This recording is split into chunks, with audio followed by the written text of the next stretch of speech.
Om Jnanatimirandasya Jnananjanan Shalakaya Chakshurunmilitam Yena Tasmai Shri Gurave Namaha Gurave Gaura Chandraya Radhikaye Stadalaye Krishnaya Krishna Bhaktaya Tadbhaktaya Namo Namaha Narayanam Gurum Vande Saranyam Bhaktabandavam Gauramanovistam Purnam Radha Dasyam Pradayakam Rupanugacharya Varyam Rupamanjari Preshtakam Patita Pavana Bandhavam Yugacharya Narayanam Vancha Kalpa Tarubhyascha Kripa Sindhubhya Evacha Patitanam Pavanebhyo Vaishnavebhyo Namo Namaha Namo Mahavadanyaya Krishna Prema Pradayate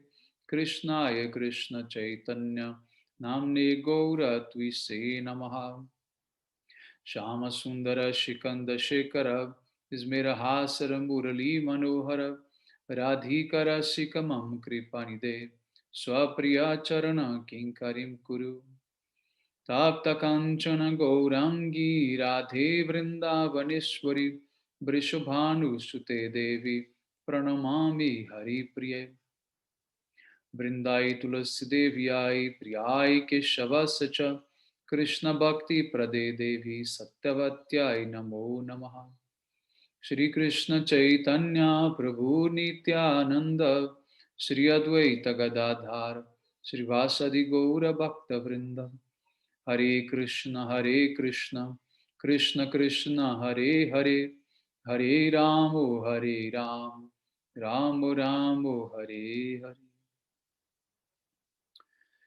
So first of all, I begin offering my most humble obeisances to the dust of the lotus feet of Paramaradattam Shri Guru Pada Padma, Nitrila Pravishta Om Vishnu Pada Paramahamsa Paribrajacharya Ashtotara Sata Sisrimad Srila Bhakti Vedanta Narayana Goswami Maharaj Srila Gurudev, and also to my most worshipable Shikshan Sannyasa Guru Nitarila Pravishta Om Vishnu Pada Paramahamsa Paribrajacharya Ashtotara Sata Sisrimad Srila Bhakti Vijnana Bharati Goswami Maharaj, and to all Shri Rupanava Gauriya Guru Varga, to all Tridandi Sannyasis, Brahmacharis, Vaishnavas, Vaishnavis, and to all the assembled devotees here today, my most respectful obeisances. So by causes mercy of Srila Gurudeva and all Mahabhagavatas Acharyas, we are able to assemble here one more time. So we're going to continue reading from Sri Gopi-gita, verse number 4. Nakalu gopika nandano bhavan akila dehinam antamaratmadri vikhana sartito vishwagupta ye sakau devam sattvatam kule. O friend, it is absolutely certain that you are not only the son of Yashoda, you are also the super soul who resides in the hearts of all living beings. In response to the prayer of Lord Brahma, you have appeared in the dynasty of devotees in order to protect the universe. So now gopis, they are glorifying Krishna, more likely in like Aishwarya Mai. He's saying that he's like the super soul who resides in everyone's heart. So this is Aishwarya Mai. And that he heard the prayer Lord Brahma, and he came to protect, the whole universe. And the gopis even they make a point to say, you are not only the son of Yashoda, saying you are actually much more than that. But here they're just emphasizing very external points like. But let's see how much Srila Gurudeva he will extract from this very simple verse, all the rasic feelings of the gopis, since we have learned already that this Gopi-gita can have many, many different meanings according to which type of gopis is speaking. So we have here Mostly two types of gopis, those who are in Bhamya Bhav and Dakshina Bhav. But there are others. There are others like those who are Tatashta, those who are Swapaksha, Vipaksha, and Surit. Mm. All those types of uh, feelings are there, and consequently different meanings as well. So let's see Srila Gurudev's commentary, Bhava Prakashika Vritti. In his commentaries on the second and third verses of Gopi-gita, Srila Vishwanatha Chakravarti Thakur explained the gopis' accusations and Krishna's retorts. In the second verse, the gopi said, "Do not incur sin by killing millions of gopis with the arrows of your glances. If someone kills us outright, then so be it. But if we neither live nor die, the intolerable agony we feel is much worse than death itself." Then in the third verse, they accuse him of being a betrayer of their faith. You remember that? Vishwasaghati, the betrayer of faith. So, and as we heard also in the third verse, the gopis, they were telling Krishna that um, why Krishna saved them from so many dangers. As before, so many demons he killed in order to save gopis and Brajabasis, if now he himself is killing them with the five arrows. And we also discussed what were those five arrows, right? Krishna's sidelong glances, Krishna's intimate talks with them, Krishna's smile, Krishna's broad chest, right? So all these arrows were like piercing the gopis in such a way that it was just like that hunter which does not want to kill immediately the animal, his prey, but he shoots it in such a way that it lets uh, like suffering and feeling so much pain and dying slowly, slowly. I gave also the example of that Mrigari, that hunter, which Narada Muni made the disciple like. So in the same way, gopis are complaining to Krishna in this way. So Krishna, he replied, let's continue reading. "You have called me a murderer of women and a betrayer of faith. You said that I want to kill millions of gopis, and that if I do not come and meet with you, I will have to suffer all sorts of sinful reactions. Why do you speak such cruel words to me? I cannot bear the anguish such piercing words cause me. I am leaving this place immediately and will not return in this lifetime." So Krishna, he becomes even like more reactive and promised to never come back to see gopis again.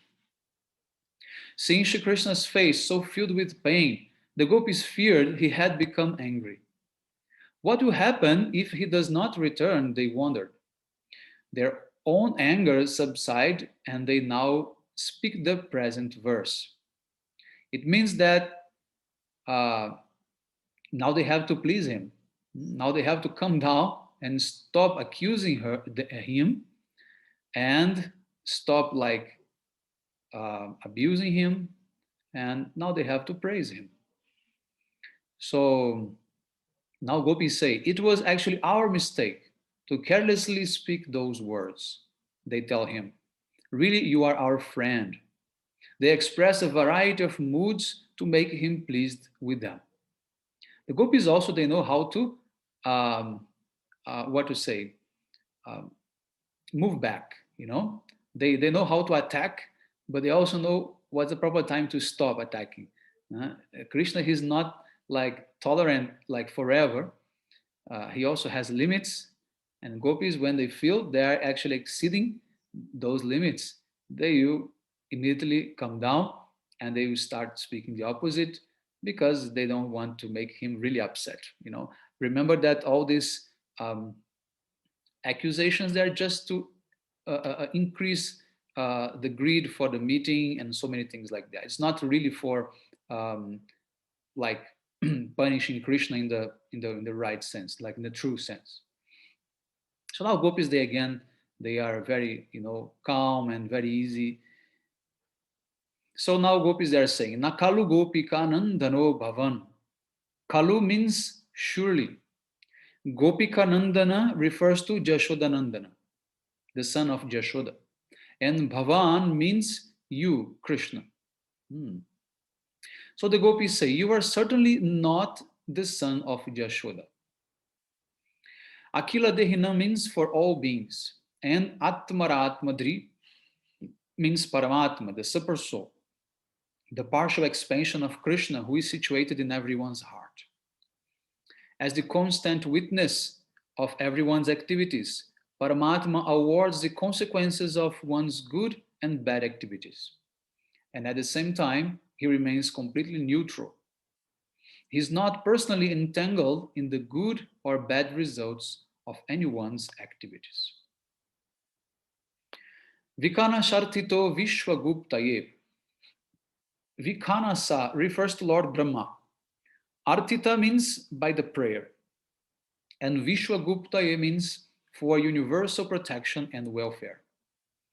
By uttering this phrase, the gopis say, Brahma prayed for the welfare of all the inhabitants of the universe. The gopis' moods constantly change, rising and falling like waves in the ocean. When they address Krishna as Paramatma or as their friend, they are in fact subtly criticizing him. Regarding this, I have a very nice teaching from Srila Bhaktivedanta Bharati Goswami Maharaj. Once he said that uh, when Sri Chaitanya Mahaprabhu, he is dancing in front of the chariot of Lord Jagannath, he is constantly calling out, Jai Jagannath, Jai Jagannath. So then Srila Bharati Goswami Maharaj, he asked the devotees at that time when he was giving this lecture, he said, why is Mahaprabhu calling Jagannath by this, Jai Jagannath, Jai Jagannath? First of all, Maharaj is saying, we know that Jagannath, this is not Krishna's primary name. This is secondary name, like.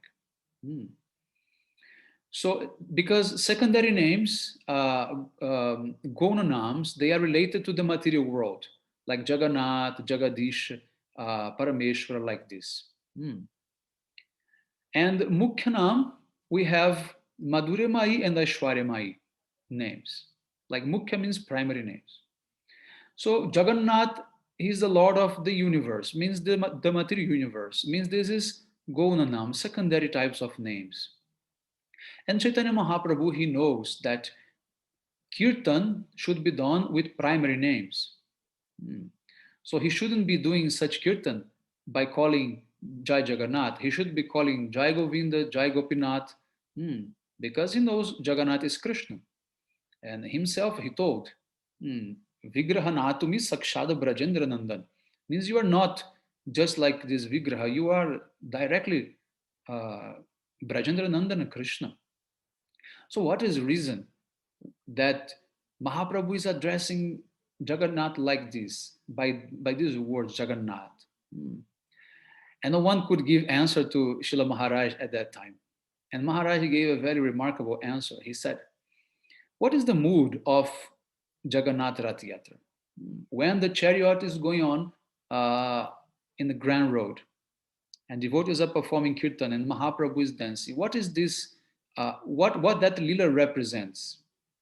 That represents actually Kurukshetra, the meeting between Srimati Radhika, especially, but of course all Brajavasis, and Krishna in Kurukshetra, right?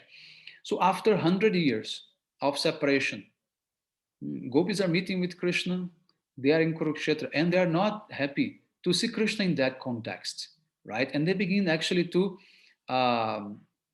tease him, saying that, oh, now you are like the king of the world, now you forget about us, you don't like us anymore, now you are surrounded by so many queens and many ministers and soldiers and horses and like armor and all these things. This is such like um, what to say, um, such things which for us are not actually stimulus like udipan. So therefore, you are not more Govinda because you no longer wear your peacock feather. You no longer wear your yellow pitambar and dhoti. You no longer play on your flute. So you are not Govinda, you are not Gopinath. Now you are Jagannath. Hmm. So the way Mahaprabhu is calling Jai Jagannath is actually in the mood of Radha. Mahaprabhu at that time he is Radha and Jagannath is Krishna. Where? In Kurukshetra. So therefore Mahaprabhu in the mood of Radha is teasing Krishna, is teasing Jagannath. So instead of calling him Govinda Madan Mohan Gopi Kanta Radha Kanta, he's calling Jagannath. Hmm. He's saying you are not more Govinda. You are not more the one who gives pleasure to the gopis. Now you are Jagannath only, means only, because this is a very like low name. This is not Krishna's complete glorification. It's a very partial glorification of Krishna. But at the same time, it does not cause any type of suffering in Krishna. On the contrary, he is very happy when gopis are teasing him, taunting him. He is very happy by that. So knowing that he'll be happy and also trying to make him feel like guilty and at the same time also inspire him to come back to Braj. The gopis are calling him, Radharani is calling him like that. So in this way, here again, we can see in this verse how gopis are like, as Gurudev is writing, subtly criticizing him by calling him Paramatma. Hmm. This is very nice, Siddhanta, very, very beautiful katha that Srila Bharati Goswami Maharaj gave. Okay, so next line will come. Udaivam sattvatam kule. Udaivam means arose like the sun. With these words, the gopis imply, you have come to this world. Sattvatam kule has two meanings, the Yadu dynasty and also the pure devotees. The gopis have both meanings in mind when they say, you have appeared in the dynasty of Saswata. Satvata means in the Yadu dynasty and also in the dynasty of the pure devotees. Gopis say, we know that you are the son of Yashoda. We have firm belief in that. At the same time, when we perceive your uncommon activities, we tend to accept that Gargacharya, Bhaguri Rishi, and Purnamasi have told us about you. You are certainly our friend, but you are not merely the son of Jashoda Gopi. And Krishna asked them, well, who am I then? And they say, you are the indwelling witness of all souls. The gopis reply, this has been told by the rishis Bhaguri, Garga, Purnamasi, and others. As a super soul, you reside perpetually in the hearts of all, where you witness everyone's deepest feelings and desires. You reside in our hearts as well.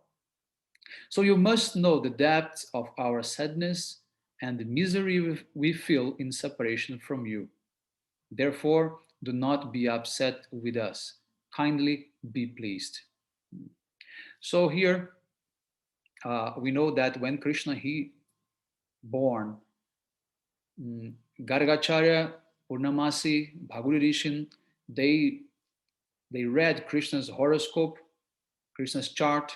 They also read all the different signs on Krishna's body, his hands, his lotus feet, and everything. And they openly told, he is directly God himself. He is Narayan himself.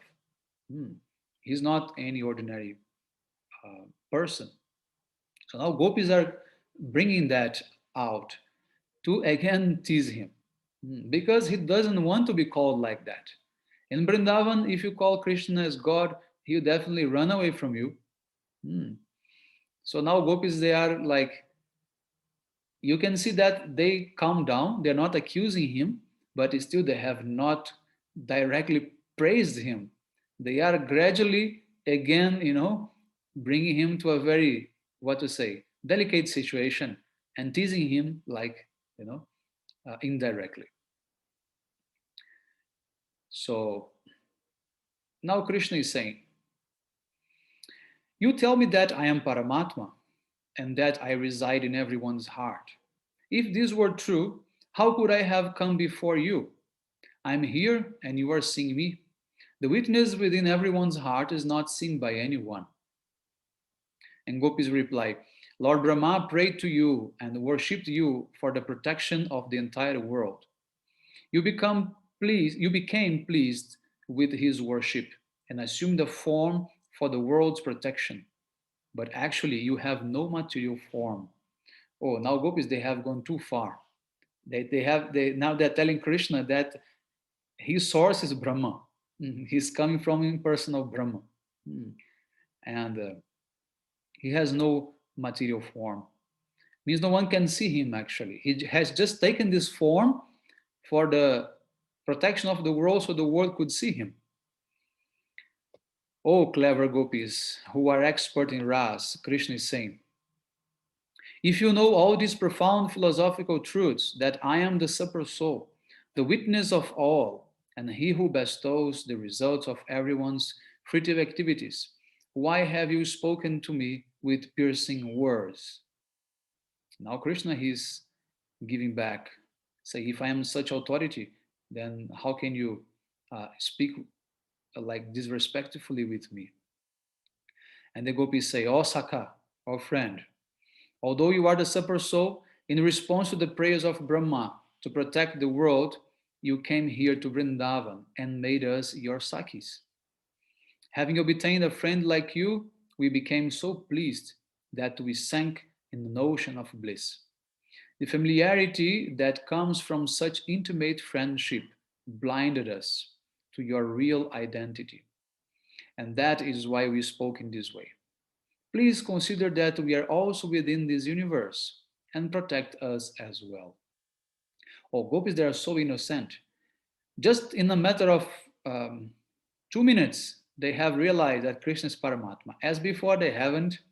And now they tell him, oh, yeah, before we didn't know. But just right now, we came to know and realize. So, therefore, please forgive us. Before, you were just like our friend. Now you are Paramatma. So, Gopi's answer is very clever. So, here the Gopis they imply we are burning in great conflagration of separation from you. Please come and meet with us. We are your dearly beloveds, and you are aware of our affliction, but still you remain joyful. We have not seen or heard of anyone in this entire world, demigod, man, serpent, animal, or any other creature, who can remain happy in the face of his loved one's distress. Rather, he himself will be overwhelmed by their stress and try to relieve his loved one of any suffering. It seems that you are different, Gopis continues saying. You witness your dear most Sakis drowning in agony, but you remain peaceful. For this reason, we think that you cannot possibly be the son of Yashoda, who is renowned for her charitable and liberal nature. When she hears about others being even slightly aggrieved, she finds it intolerable. Her heart melts with compassion just to see a person, animal, or bird unhappy. She tries to console them and remove their misery. She is so soft hearted that she could not possibly have given birth to one as cruel, harsh, merciless, ill natured, and corrupt as you. We do not detect one single particle of her virtues in you. Now, gopis, they gave very, very strong answer to Krishna. And Krishna say, all right then, if I am not the son of Yashoda and do not have a particle of her good qualities, who am I? And gopis say, you are the super soul, the indwelling witness in everyone's heart. And Krishna asks, in what way am I the super soul? Gopis say, the super soul lives in everyone's heart, even if someone is dying, bitterly crying, and rolling on the ground like a fish flapping on dry land. He remains detached and neutral, just like a judge. He will not give that person anything to help him, nor will he take anything from him. There is no exchange. Similarly, you remain content and indifferent to others' suffering, even if they are so miserable that they are dying. O Christ jewel of all neutral personalities, we now understand that you, the Super Soul, have taken birth in Braj, but we cannot understand how or why. We have heard from three authorities, Gargacharya, Bhaguri Rishi, and Purnamasi, that Brahma prayed to you to appear, but that is all we know. And Krishna asked, why did Brahma pray to the Super Soul? And what was his prayer? Gopis replied, if you had manifested your complete self in this world and thus revealed your true identity, everyone would know that you are God and they would perform bhakti to you. Everyone would be liberated from this world and Brahma's entire creation would be in vain. For this reason, Brahma has implored to you to appear, but to conceal your identity. And because of this, you have come in disguise. So now you have become a thief and a debauchee by mixing with others' wives. And having been well practiced from boyhood, you are also a cheater and a liar. When those who have some faith in God discover this about you, instead of practicing bhakti, they will become atheists. Jarasandha and others are examples of this. Those Gopi's words are so sweet.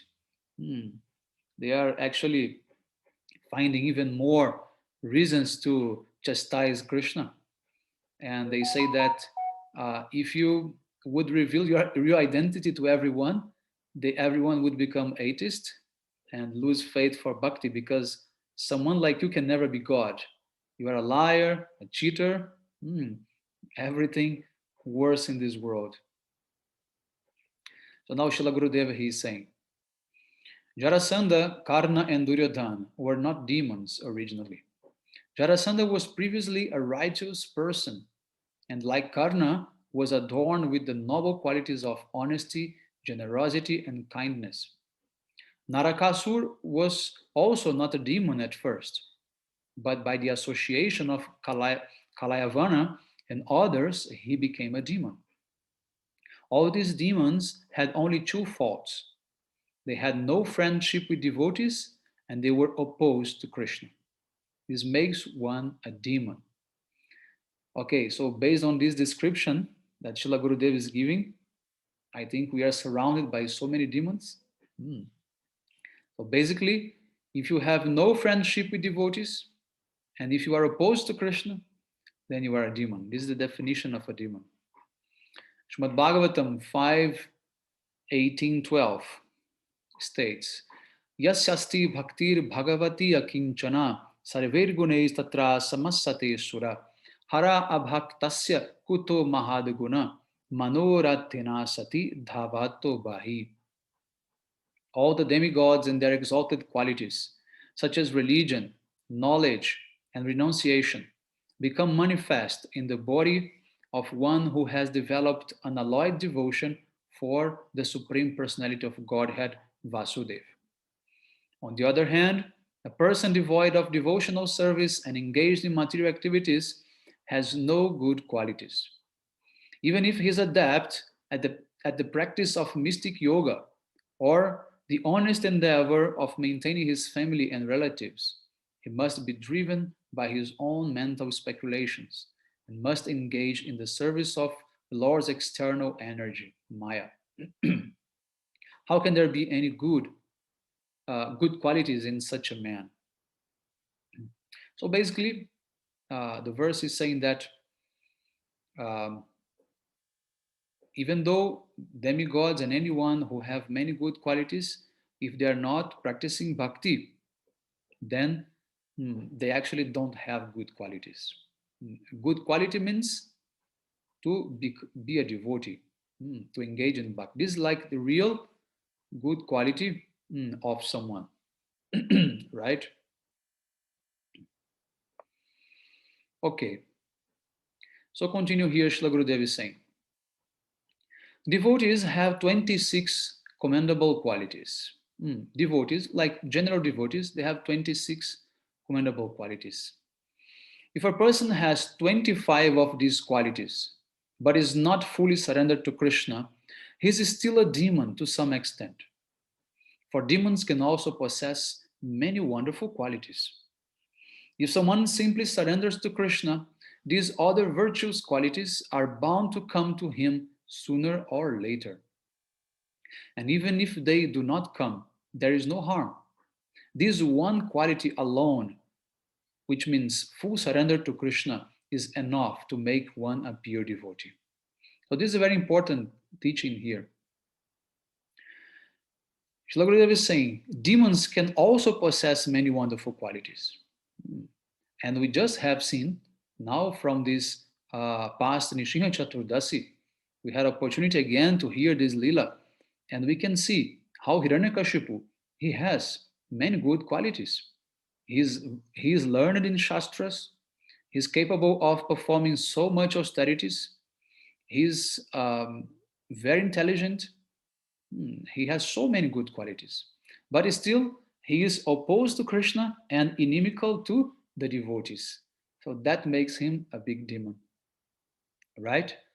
But then Srila Gurudev is saying, even if you don't have all these good qualities, you have only one quality, means to surrender to Krishna. Even if you are a demon and you surrender yourself to Krishna, then automatically you become a pure devotee. Like Vritrasur and so many others. We have. So just one quality, surrender to Krishna. That's what we need. Anything else automatically will come by like extension of this very, very prominent quality. So continue here. Just as Lord Narayan told Shankara to preach in such a way that atheistic persons would neither know God nor perform bhakti to him. The gopis say that Brahma prayed to Krishna to appear in this world but keep his identity secret, so that Brahma's material creation would not come to an end. Srila Gurudev, he puts a footnote here. Actually, this is the reason why Krishna he manifested the Mayavadi philosophy through Lord Shiva. Okay, so I'm going to read the footnote. Since Shiva is so dear to Krishna, Krishna was able to give him the difficult task of coming to this world as a Mayavadi, Shankaracharya. At that time, people were worshipping the Supreme Lord to fulfill their selfish purposes, thinking, by our worship of God, He will be pleased with us and satisfy all our worldly desires. And Krishna taught, this situation is most dangerous. Then he called Lord Shiva and instructed him, since false devotees will create substantial disturbances, I desire that you keep them far away from me. Create a philosophy that teaches Brahma Satyam Jagan Mitya, means the absolute is true and the world is false. And preach, all souls are Brahma, the impersonal absolute and all are one. You are Brahma. There is no need to worship an external God, for yourself are the supreme God. So this is the Mayavadi philosophy. It means the Mahavakyas of Shankaracharya, right? Aham Brahmasmi, Tattvamasi, Sarvam Khalidam Brahmam, and Pragyanam Brahmam. These are the main, but there are more. Actually, there are 7 Mahavakyas of Shankaracharya. And this, which was mentioned here before, what was that? Brahma Satyam Jagan Mitya. This is also one of them. And there are 2 more. I forgot. But anyway, this is this was Krishna's plan. So he sent Shiva to become Shankaracharya to preach Mayavadism in order to protect bhakti. So keeping the demons far away, and making them Mayavadis would actually preserve the um, the real purpose of performing bhakti, which is not to demand things from God. You can see in most of these religions, like Christianity, Judaism, and Islam, they are performing bhakti yoga. But what type of bhakti yoga? Sakama bhakti. They're not doing Nishkama bhakti. They're doing Sakama bhakti. Means they want so many things from God. They go to church only to ask things to God, demanding this, demanding that. If something good happen, oh, this is God's blessings. And they go for asking this, that cure, that miracle, that money, this and that. Oh, this is not pure bhakti. Hmm. So Krishna say, oh, better they don't even come close to bhakti. But of course, at that time, it was the context of India, and those religions were not there. We had only Vaishnavism. So therefore, Krishna told, make all the demons like Mayavadis. Let them worship Brahma, like the impersonal aspect of God. Don't let them come close to me. Because also, there is another risk. The another risk is that when they see Krishna performing Rasa Lila, and at the same time they think that they are God, they also think they also can perform Rasa Lila. And they will start making a big disturbance in the society.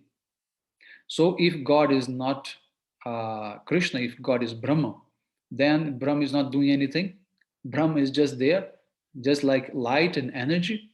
So they would just be like, like sitting and meditating like that.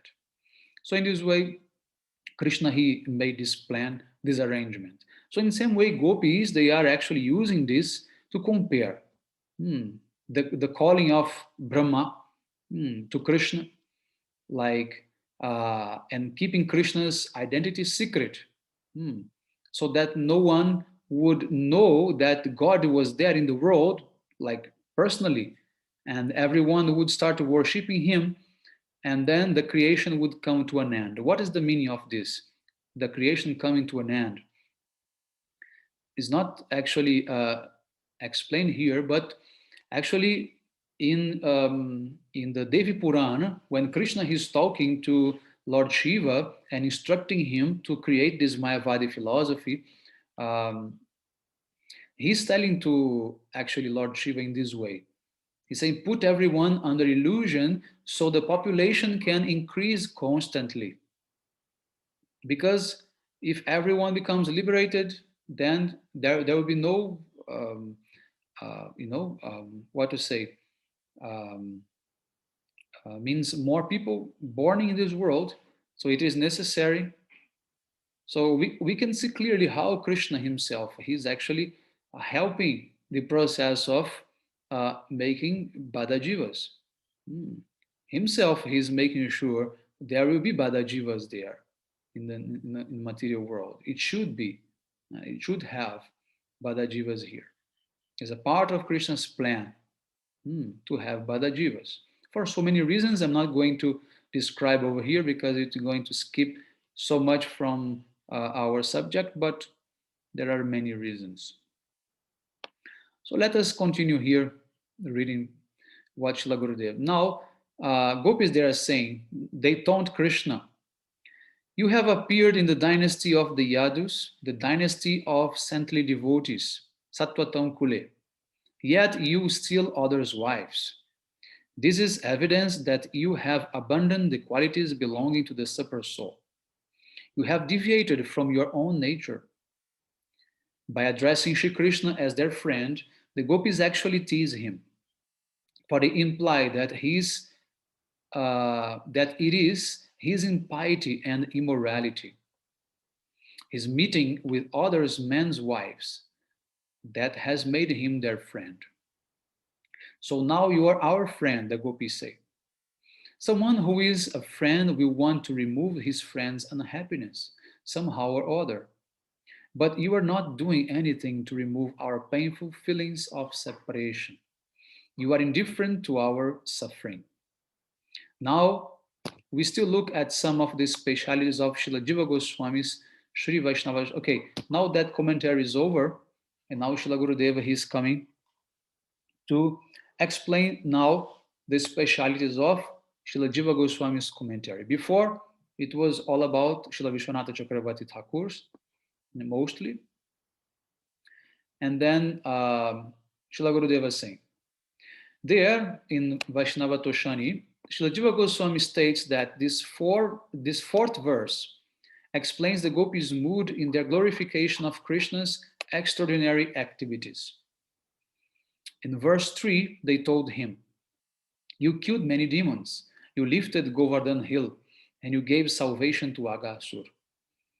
Now, in this fourth verse, they say, "You have therefore decided that you are not an ordinary youth. You are certainly not the son of Yashoda." Means you are not like a boy, like human being. You are God. Therefore, you are not the son of Yashoda. That's what Gopis wants to say to Krishna. But we saw in the commentary of Srila Vishwanatha Chakravarti Thakur that in the angry mood, mostly in Radhika's type of Bhamya Bhav, the meaning was different. The meaning was, you have no good qualities of Yashoda. Therefore, you could not be his son, her son. Hmm. But the direct meaning is just, you are not son of Yashoda because you are not ordinary person, you are Paramatma. So here we have the two different meanings given. So Srila Jiva Goswami he explains that with these words, the gopis may appear to be presenting Yashoda as inferior, but this is not their intention. They know her as the crest jewel of their community. They are merely implying that she, like them, is a gopi, the wife of a cowherd man, and therefore she cannot possibly be the mother of such an extraordinary personality as Krishna. Krishna cannot be the son of Yashoda or any other gopi. In his commentary, Srila Jiva Goswami gives some additional insights about the gopis addressing Krishna as Paramatma. They say, "As the Super Soul, you reside perpetually in our hearts. You certainly know all of our difficulties and calamities. There is no need to tell you the extent of our grief. No need to tell you how we are ablaze in the fire of separation from you. So you should certainly protect us." So now Shila Gurudev is saying, by the words Vikana Sartito Vishwaguptaye, the gopis they say, Brahma petitioned you to protect the entire world, and we also belong to the world. So Brahma prayed for us as well. You are obliged to protect us. So it may seem that when the gopis tell Krishna that you are the super soul, they are actually speaking in a mood of awe and reverence, Aishwarya Bhav, and that they believe it. But this is not so. They are simply repeating the utterance of others. It is not their own idea. Whenever they refer to Krishna as the son of Devaki or Vasudeva, or as a Brahman, Paramatma, or the Supreme Personality of Godhead, as they did in Brahmagita, for example, Srimad Bhagavatam 10:47, they are only repeating the words of others. They personally know him as the son of Jashoda and nothing more. Moreover, they only speak like this in the sorrow of separation from him, not when they are feeling happy and satisfied. None of the inhabitants of Braj speak like this unless they are grieving. For example, Nanda Baba spoke like this when Uddhava came to Braj. He did not believe that his son was God. Rather, he told Uddhava with sarcasm, "You say that my boy is God. He is God? If he is really God, he should try to give us a salvation or some other boon. If in fact he is God, may he be pleased with us. In speaking these words, Nanda Baba's mood is similar to that of the gopis. It means when they are distressed, when they are feeling, somehow threatened by any type of separation from Krishna or anything that Krishna did to them that they did not like, then they use this type of adjectives to Krishna, calling him God, Paramatma, or like so. So it is essential to know the distinction between Aishwarya, meaning the worship of Krishna's opulent manifestation in a mood of awe and reverence, and Madhurya, intimate loving service to his sweet human-like form. Lord's pastimes in Braj are always human-like, means Naravata, whether they display opulence or not. This is the criterion of Madhurya. On the other hand, whether or not there is a display of opulence, when his pastimes are beyond the limit of Naralila, then they are called Aishwarya.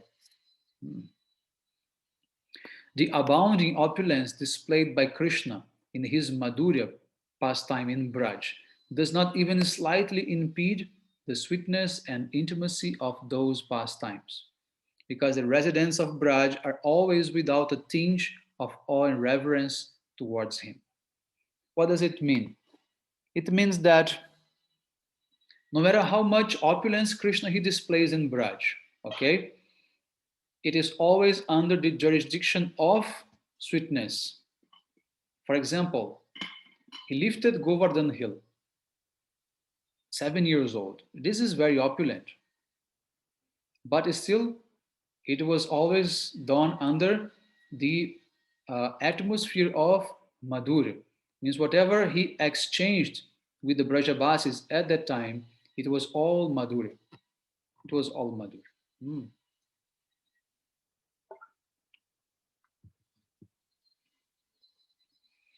So continue here. Srila Gurudev is saying, the abounding opulence displayed by Krishna in his Madhurya pastimes in Braj does not even slightly impede the sweetness and intimacy of those pastimes. I read that already. So in the eyes of the gopis, Sri Yashoda, his friends, and all the other Brajabasis, he is ordinary cowherd boy. Although all the Brajabasis saw him lift Giriraj Govardhan with only one finger, not one of them thought for a moment that he was God. Instead, they thought, Narayan has come and lifted the mountain. They could not imagine that he had personally performed this feat. The cowherd boys held their sticks upright under the base of Giriraj Govardhan and considered that they themselves were lifting him. So it's a very funny pastime actually. When Krishna is there lifting Giriraj Govardhan, the cowherd boys they look to Krishna and say, Krishna, don't drop it. Otherwise, everyone is going to die. And they begin to push some like sticks against Giriraj Govardhan. For some time, they thought that they were helping Krishna. And Krishna said, no, it's useless. Don't worry. I am doing that. And he just, move his finger a little bit down. And all the sticks, they break all together. And then the Gopas, they realize, oh my God, we can't do it. And then they come to next thought. Okay, maybe some demigods is like holding Govardhan from the top. Or maybe Narayan himself is lifting this mountain. And there's so many things they think, but they will never accept that Krishna himself is doing that. If they would so, then that would come into Aishwarya Lila, Aishwarya Mai. But it always into Madhurya because Madhurya means how the devotees are seeing Krishna. How the devotees are seeing Krishna. Like that. For example, we can also compare to Lord Nishingadeva. From all the avatars in Vaikuntha, Nrsimhadev, he is the one who has more type of intimate relation with his associates, like Prahlada Maharaj, right? He has he has shown affection to Prahlada Maharaj. He has licked him like a lion does with his baby. He has taken sweet rice.